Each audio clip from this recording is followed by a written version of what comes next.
नमस्कार, स्वागत है आपका बिग फाइट लाइव में। आपके साथ मैं हूं श्वेता मिश्रा। पूरी दुनिया में कोरोना का कहर जारी है। लाखों लोगों ने इस महामारी से अपनी जान गंवा दी।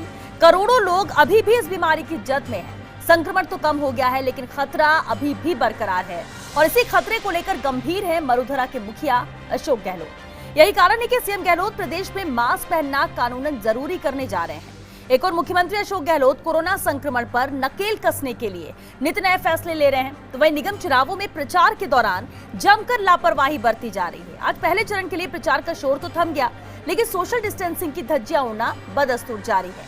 रैलियां हो रही हैं, रोड शो हो रहे हैं, कहीं मास्क नदारद है तो कहीं 2 गज की दूरी दिखाई तक नहीं दे रही। जब लापरवाही है इस कदर भारी, तो फिर कैसे दूर होगी महामारी? तो क्या मान लिया जाए कि प्रचार में गाइडलाइन हो गई है साइडलाइन?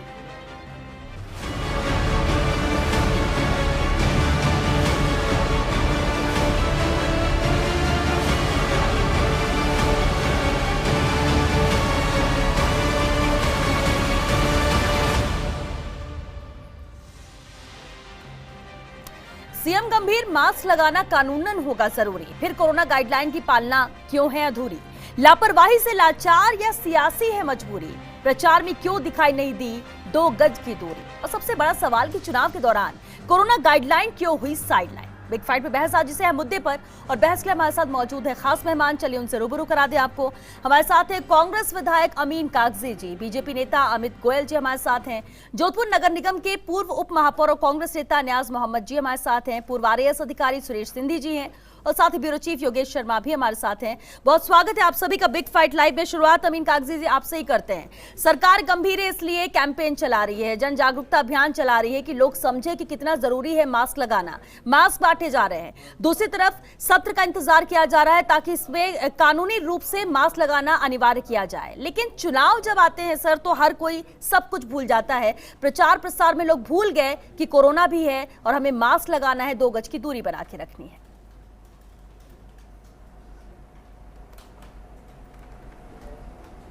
देखिए, राजस्थान सरकार के आदरणीय मुख्यमंत्री जिस हिसाब से सतर्क है, राजस्थान सतर्क है, और उनकी जो चिंता है वो कोरोना को लेकर जिस तरीके से उन्होंने गाइडलाइन सरकार ने जारी करी, निश्चित तौर से चुनाव हैं, लेकिन प्रत्याशियों को और जो जनता के प्रतिनिधि हैं उन सब लोगों को ये ध्यान रखना चाहिए कि जिस तरीके से कोरोना में राजस्थान सरकार ने जो काम किए, जिससे लोगों के जीवन बचाने में हम कामयाब हुए, उसी तरह गाइडलाइन को फॉलो करना चाहिए।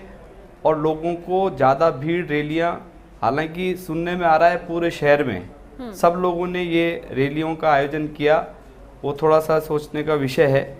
लेकिन लोगों को आज सुबह ही हमने गाइडलाइन दी थी कि भाई कम से कम रैलियां निकालें, लोग जाएं नहीं, भीड़ नहीं बढ़ावें, और 5:30 बजे तक का जो टाइम था उसमें डोर टू डोर खाली प्रत्याशी या 1-2 लोग जाके कैंपेन करें। बिल्कुल अमीन जी, कोशिश तो ये की गई, लेकिन ये नजर नहीं आया। भले ही हर किसी को पता है कि कितना जरूरी है ये सब, लेकिन जब चुनाव आते हैं अमित गोयल जी, चुनाव में कोई पार्टी, कोई नेता, कुछ नहीं नजर आता, सिर्फ प्रत्याशी और पार्टी को जीत ही नजर आती है। और शायद यही वजह है कि इन सबको दरकिनार कर दिया जाता है और गाइडलाइन की साइडलाइन होते जरूर नजर आया है प्रचार प्रसार के दौरान। देखिए, इसमें कोई शक नहीं है श्वेता जी, कोरोना एक वैश्विक बीमारी है और किसी भी पार्टी को देखकर, पंथ मजहब को देख के, व्यक्ति को देख के, जाति को देख के आने वाली नहीं है। लेकिन आप ये देखिए, मैं मानता हूँ निश्चित रूप से कोरोना गाइडलाइन का उल्लंघन हुआ होगा, आपके पास भी समाचार हैं। लेकिन मैं मान रहा हूँ फिर भी आप ये देखिए, जनता पूरे देश की बहुत जागरूक है। मैं बहुत सारे प्रत्याशी को देखता हूँ, उनके साथ चलने वाले समर्थकों को देखता हूँ, अमूमन मैंने देखा है कि लगभग सभी लोग मास्क लगा के रहते हैं। निश्चित रूप से एक सोशल डिस्टेंसिंग होनी चाहिए, कुछ गज की दूरी होनी चाहिए। वो चुनाव प्रचार में निश्चित रूप से उसका पालन नहीं हो पाता है। लेकिन मैंने देखा किसी भी दल का प्रत्याशी हो, प्रयास करता कारण नहीं, अगर वो बीमार होगा उसका चुनाव प्रभावित होगा, उसका परिवार प्रभावित होगा। तो लोग बहुत अवेयर भी हैं। लेकिन मेरा कहना है कि जो हमारे राजस्थान की सरकार है, राजस्थान के अंदर आप ये देखिए, इसने तो कोरोना गाइडलाइन का उल्लंघन मानिए या मानवता की गाइडलाइन का उल्लंघन मानिए, ये कोरोना काल के बाद ही शुरू कर दिया था। सबसे पहली घटना कौन सी हुई राजस्थान के अंदर? आपको पता है कि मास्क गायब हो गए थे हमारे यहाँ से। उसके बाद दूसरी घटना क्या हुई? दूसरी घटना ये हुई कि जब भारत सरकार के द्वारा जो 20,000 टन राशन राजस्थान को आवंटित हुआ, जो लोगों तक पहुंचा कि भाई जो लोग कोरोना काल में कमा यानी नहीं पा आपको रहे हैं, मिला राशन कि की सरकार प्रॉब्लम है, तक, उन तक हाँ। पहुंचा। तो आप ये देखिए किस तरह से माननीय विधायक महोदय कांग्रेस के मेरे साथ टीवी डिबेट में भी है, इन्हीं के क्षेत्र की बात है, चांदपुर अनाज मंडी की बात है, इन्हीं के कार्यकर्ताओं ने जनता की भीड़ लगा दी वहां अपना अनाज बांटने के लिए, उसका श्रेय लेने के लिए। दूसरी तीसरी आप देखिए राजस्थान के अंदर जब कोरोना काल शुरू हुआ तो राजस्थान सेकंड नंबर पे था जो कोरोना की जांचें कर रहा था। आज राजस्थान 19वें नंबर पर है, 8,500 जांच हो रही है, मात्र बिहार में हो रही है 1,40,000, उत्तर प्रदेश में हो रही है 1.25 लाख और राजस्थान में हो रही है 8,500। सिर्फ अपनी पीठ थपथपाने के लिए आप ये चाहते हो कि भाई आंकड़े कम दिखाई आप दें, ये कह रहे हैं कि जांचें जांचें कर रहे कम हैं। है, इसलिए ये आंकड़े कौन सा कम आ रहे आप हैं। कितने अवेयर हैं, आप कितने गंभीर हैं कोरोना से निपटने के लिए, जग जाहिर है। आंकड़े तो पूरे देश में सब राज्यों में कम मैं आ कह रहे रहा हैं, हूँ ऐसा तो है नहीं। 8,500 हाँ। 8,500 जांचें हो रही है, आप संतुष्ट हैं? उत्तर प्रदेश में 1,30,000 है, बिहार में 1,40,000 अमीन काजी जी। हम दूसरे नंबर से ये जो मेरे 19वें साथी नंबर बैठे पे हैं आ वो गए। बिल्कुल गलत अमीन सूचनाएं जी। दे रहे हैं, बिल्कुल गलत सूचनाएं दे रहे हैं कि कौन, इनको कहां से ये डेटा मिला कि 1,500? अखबार पढ़िए इनको काकी मैं साहब। इनसे पूछना चाहता हूं, काकी साहब अखबार पढ़िए, इनको दैनिक कहां से ये भास्कर, डेटा जयपुर मिला का, कि राजस्थान का एक 8,500 प्रमुख अखबार है। 8,500 जांचें हो रही हैं। आप ये उसका मेन बीजेपी प्रश्न के लोग पढ़िए।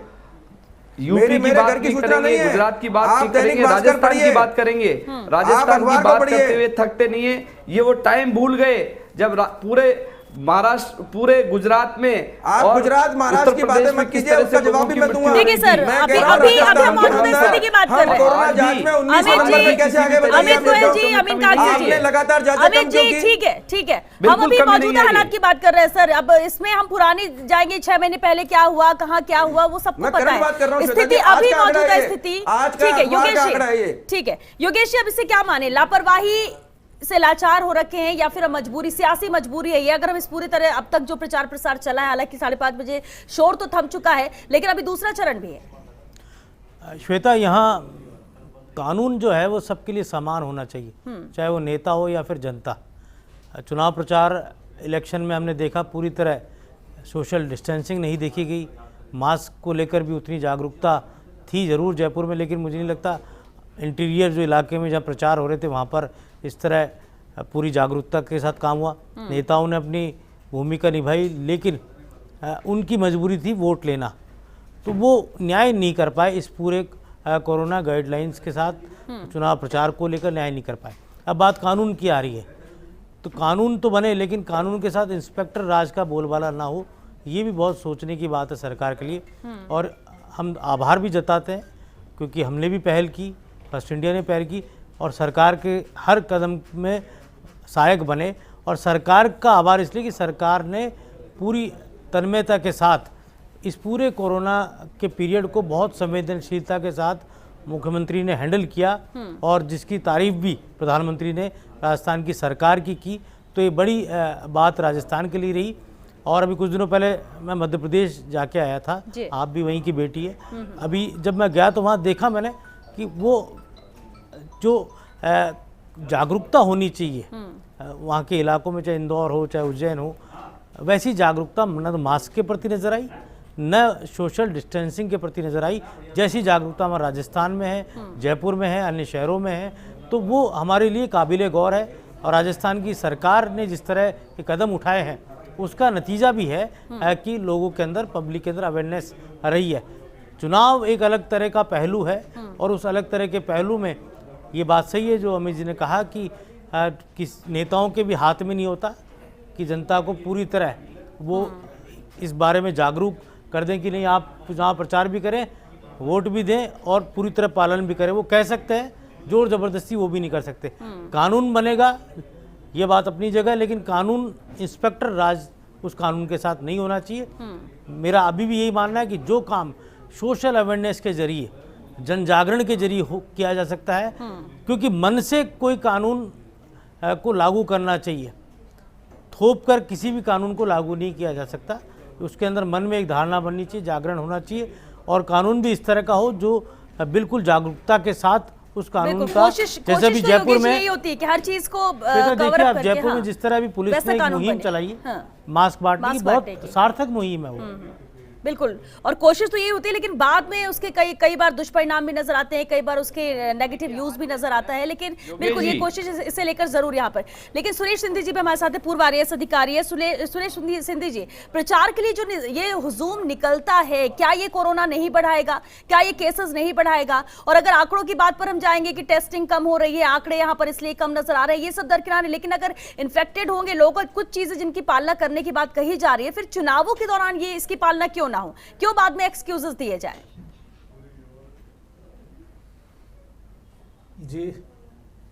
जी श्वेता जी, ये बड़ी दुखद बात है कि इतनी घातक बीमारी जिससे पूरा विश्व जूझ रहा है, और हमारे मुख्यमंत्री जी, हमारे प्रधानमंत्री जी दिन रात इसके नियंत्रण में लगे हैं, जनता से अपील कर रहे हैं, कानून बना रहे हैं, मास्क लगा रहे हैं।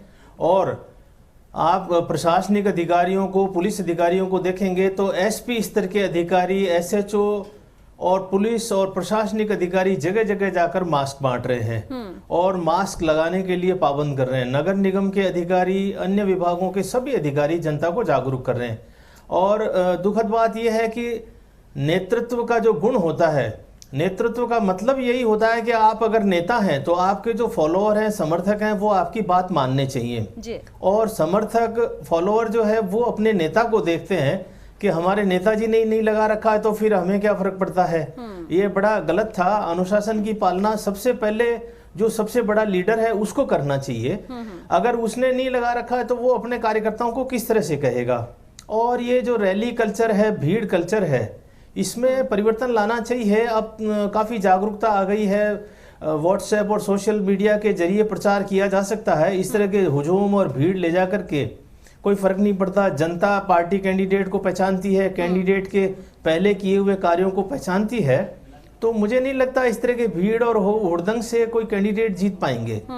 नेता को फॉलो करना चाहिए, स्वयं मास्क लगाना चाहिए था, और अपने साथ जितने भी लोग जा रहे हैं बिल्कुल कहना मानेंगे। अगर नेता है तो कहना मानेंगे, अगर कहना नहीं मानता उसका फॉलोअर तो फिर वो नेता किस बात के हैं।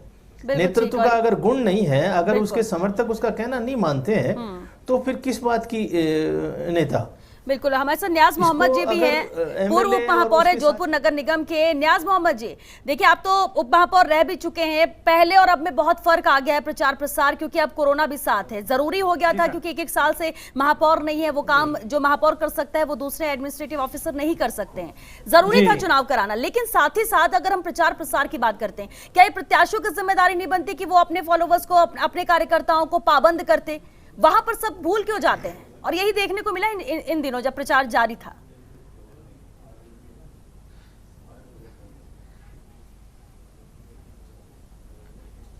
मैं श्वेता जी ये कहना चाहूंगा कि अभी हाल ही में जिस तरीके से प्रचार प्रसार हुआ उसके अंदर बहुत सावधानी रखी गई। हमारे माननीय मुख्यमंत्री जी अशोक गहलोत साहब ने जिस तरीके से गाइडलाइन दी थी उसको हमने एक हद तक उसको पालन की है। साथ ही साथ में हमने जिस तरीके से लोगों को समझाया और घर घर मास्क का जो अभियान चलाया उसके जरिए भी कोरोना को लेकर के सबको अवगत कराया कि मास्क ही लगाना ही हमारा आम जन तो समझ रहा है। न्याज मोहम्मद जी, आम जन तो समझ रहा है, लेकिन आपके प्रत्याशी या फिर जो कार्यकर्ता जो सड़कों पर निकल रहे प्रचार प्रसार करने, वो नजर नहीं आया। और चलिए अगर अब आपकी बात मान भी लेते, आपने कहा कि पूरी गाइडलाइन की पालना की हो सकता है कहीं कहीं की गई हो, लेकिन ज्यादातर जो तस्वीरें सामने आ रही हैं वो तो यही बयां कर रही है कि अगर मास्क है तो डिस्टेंसिंग नहीं है, कहीं पर सोशल डिस्टेंसिंग तो दूर, मास्क भी नहीं है।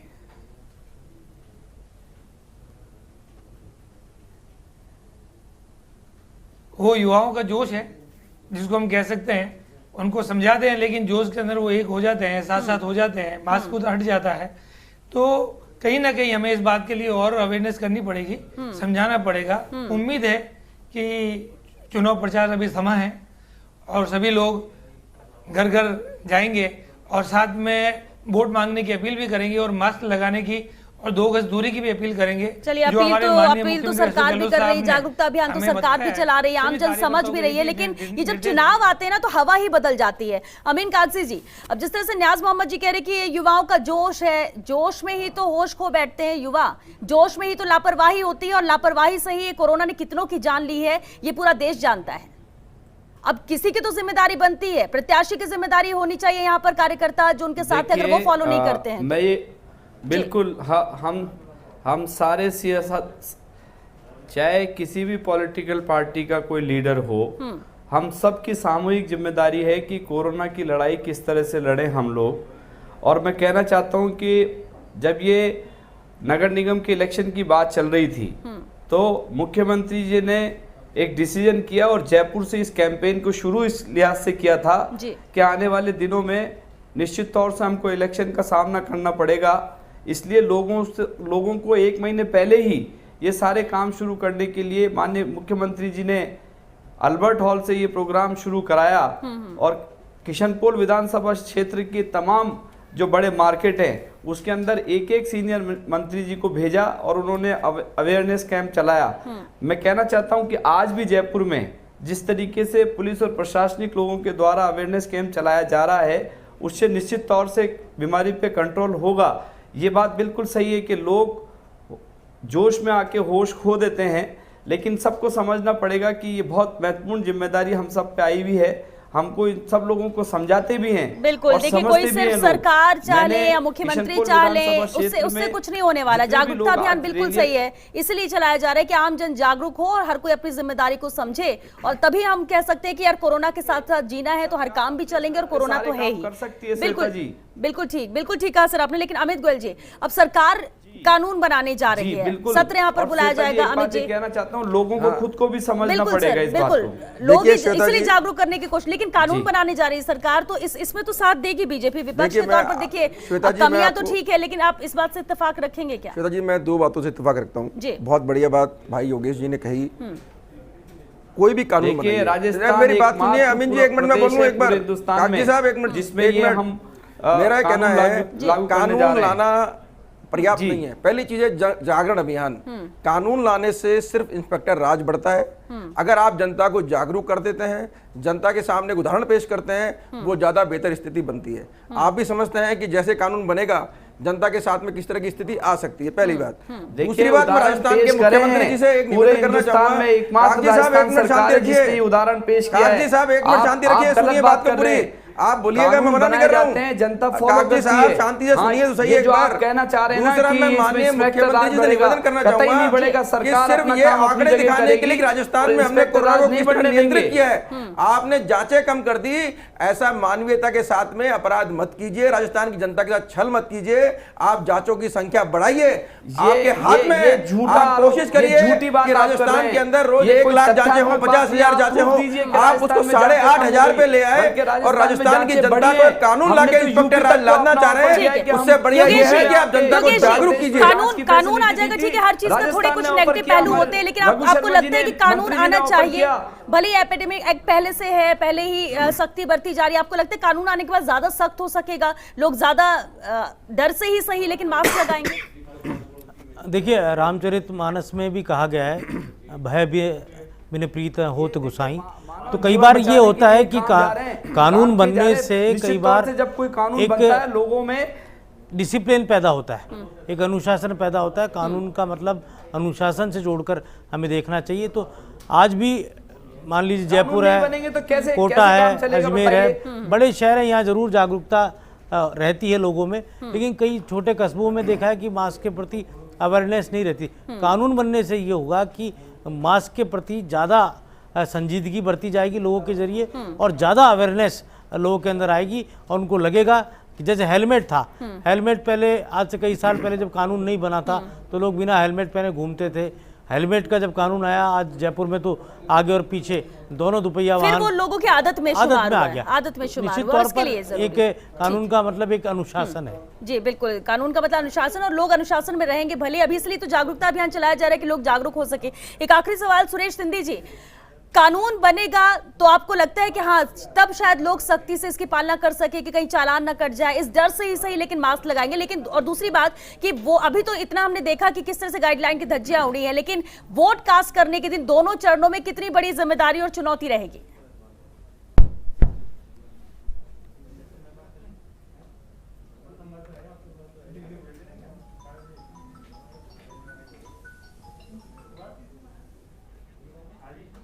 जागरूक करने के साथ साथ सख्ती भी करनी चाहिए, क्योंकि अनुशासन के बारे में हम लोग काफी कमजोर है। विकसित देशों के मुकाबले देखेंगे तो हम लोगों को अनुशासन पालना का हमारे लिए प्रेस्टीज इश्यू होता है कि मैं वीआईपी हूँ, वीआईपी कल्चर है और मैं तो ये हूँ, इसलिए मेरे ऊपर ये कानून लागू नहीं है। अब जैसे बार बार ये बात कर रहे हैं इंस्पेक्टर राज की, तो ये मेरी समझ से बाहर है। इंस्पेक्टर राज क्या होता है? अगर हेलमेट नहीं लगा रखा है, पुलिस वाले ने अगर समझा दिया, टोक दिया और 2-3 बार टोकने के बाद अगर चालान बना दिया, तो इसमें इंस्पेक्टर राज कहाँ से आ गया? अनुशासन की पालना करवाने के लिए अगर सख्ती की जाती है तो इसमें क्या गलत बात है? बिल्कुल गलत बात नहीं है, लेकिन सुरेश जी कई बार इसका मिसयूज किया जाता है। डर उस चीज को लेकर है इनका कि मिसयूज किया जाता है, और इसलिए इंस्पेक्टर राज कहा जा रहा है, क्योंकि अब वक्त खत्म हो चुका है। हर सरकार के हर अच्छे काम में बुराई ढूंढनी, इनको ये पता नहीं चल रहा। सरकार ने अच्छा काम किया है, क्या है? राजस्थान को अपराध में नंबर 1 चलिए सर, वक्त खत्म हो चुका है। बहुत शुक्रिया आप सभी का इस चर्चा में शामिल होने के लिए। लेकिन इतना तो तय है कि समझना होगा, गाइडलाइन है तो उसकी पालना करनी होगी। दूसरा, ये जो वीआईपी कल्चर, इसे खत्म करने की जरूरत है कि अगर कानून बनता है या कानून जो भी है, गाइडलाइन है, वो सबके लिए बराबर है। और अगर सख्ती के साथ एक्शन सबको बराबर मानकर किया जाएगा तो एक दिन जरूर निश्चित रूप से हर कोई यहाँ पर इसकी पालना करेगा। साइडलाइन नहीं की जाएगी गाइडलाइन। चलिए 6 बिग फाइट लाइन में आज के लिए बस इतना है।